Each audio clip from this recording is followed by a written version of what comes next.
being in this role and being in charge of a department that has such a high mandate in terms of leading South Africa's ICT development? Look, it's been a really challenging journey, exciting at the same time, because, as you correctly say, the department has a huge mandate, from broadcasting, postal services, digital inclusion, as you said, and we've got 11 entities.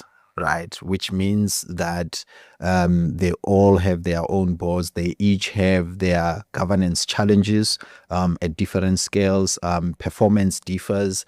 So what we got into was also, as you said, a department that, given the history of high turnover of executive authority leadership, a sense of, inconsistent policy execution and policy direction, which is the general sentiment you would hear when you speak to the sector, because of course different ministers, come with different priorities, and that has also impacted based on the relationship also in terms of the stability in the boards, because due to governance challenges, there's had to be interventions that some of my predecessors had, which some of them continue to fester now in terms of the boards. But I think where I am now is a sense of realization that the work of a policy shift, for instance, it's not an overnight mission.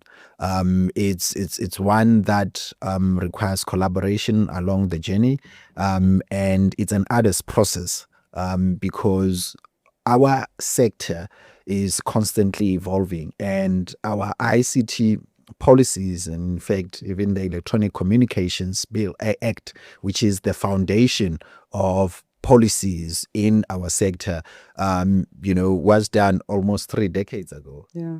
Right. And what it was responding to then and trying to shape has evolved so quickly.